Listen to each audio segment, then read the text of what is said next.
Hola, soy Rubén, guía del Centro de Interpretación Minas Las Matildes, que se sitúa en la Diputación del Beal, en Cartagena, y depende de la Fundación Sierra Minera.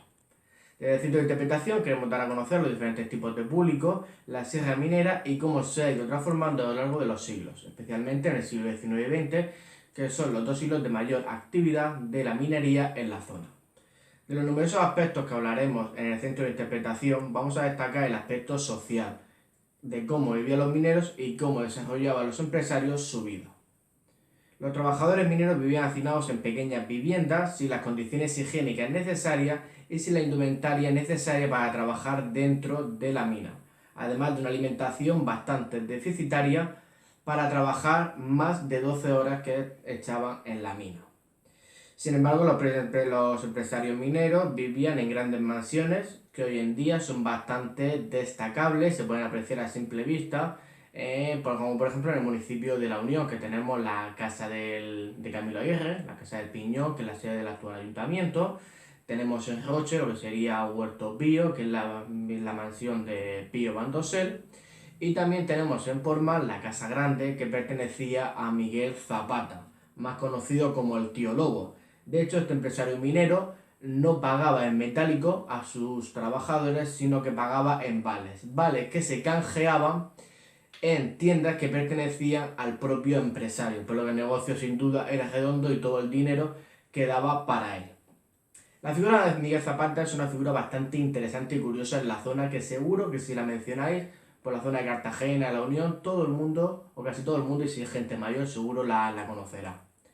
Miguel Zapata nació en la pedanía del Mirador, en San Javier, el 14 de octubre de 1841, en el seno de una familia modesta que se dedicaba a la ganadería.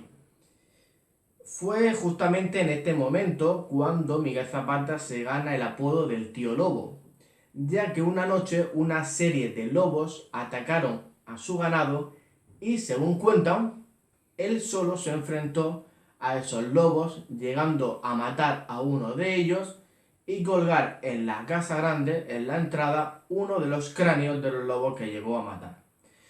Es una persona que sin duda motivaba y transmitía miedo a la gente que iba a su casa. Y de hecho, cuando tú ibas a esa casa y te encontrabas en nada más entrar la cabeza de un lobo colgando, es una casa que sin duda al que venía le daba bastante respeto y miedo.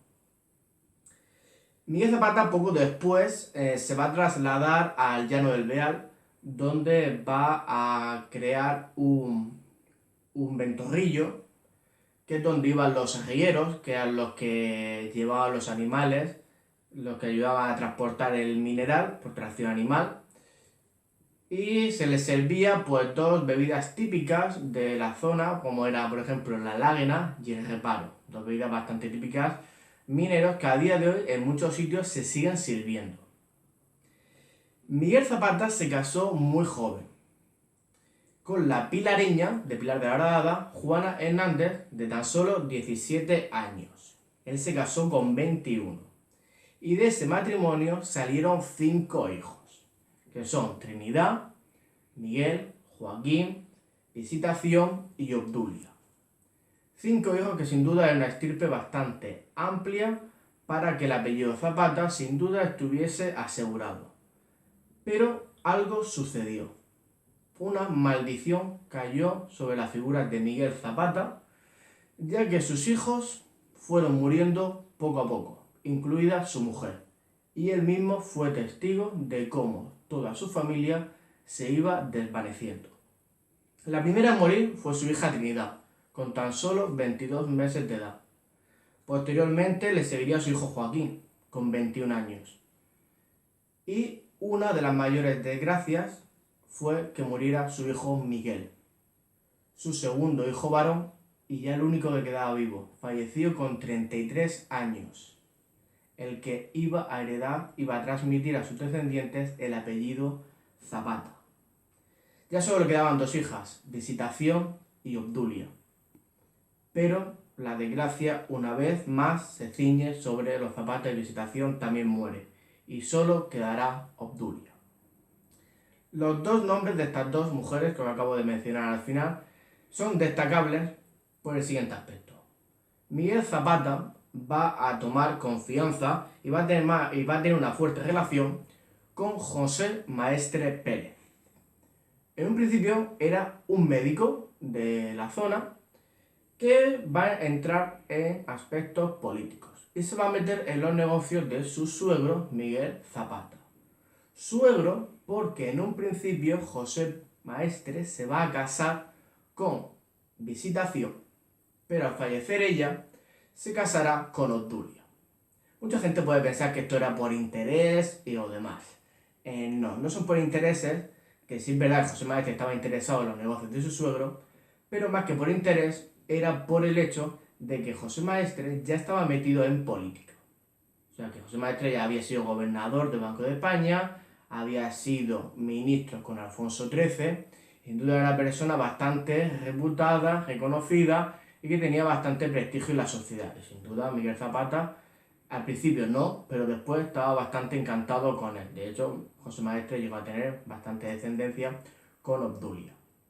José Maestre quizá os conozca por el hecho de que el ideólogo de la manga, Tomás Maestre, está emparentado con la figura de José Maestre y con la figura de Miguel Zapata, que aquí lo tenemos junto con su mujer Juana Hernández, ya que Tomás Maestre era bisnieto de Miguel Zapata y nieto de José Maestre.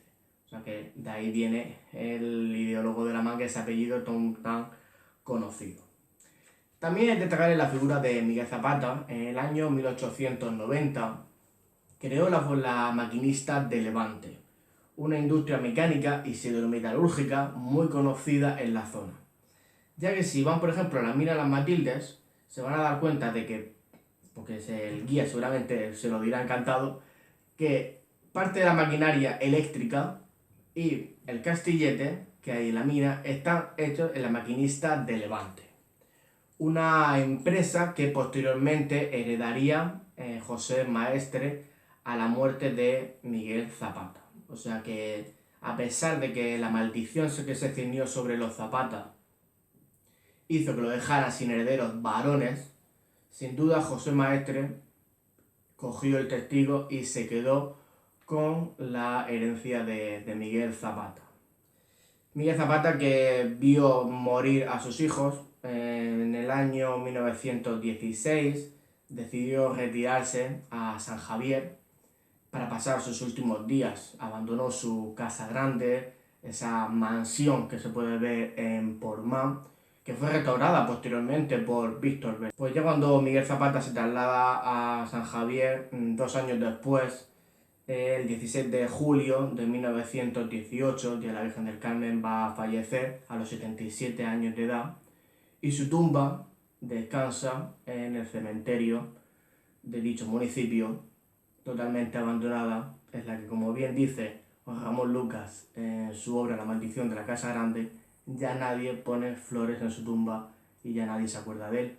Sin duda es un personaje que durante los años se volvió bastante huraño, con un humor muy agrio, debido a la tristeza de ver cómo su familia se desvanecía y morían poco a poco todos sus descendientes, el maltrato al que sufrió, al que hizo someter a sus trabajadores, es algo por el que hoy en día la figura de Miguel Zapata es bastante conocida en toda la Unión, toda la zona del Campo de Cartagena, y no por algo bueno, sino por ser uno de los empresarios más explotadores que más hizo sufrir a los empresarios y encima de todo pagar con el método del vale y no con dinero en metálico, que sin duda era algo que los empresarios, los trabajadores necesitaban para aumentar su economía y mejorar su nivel de vida.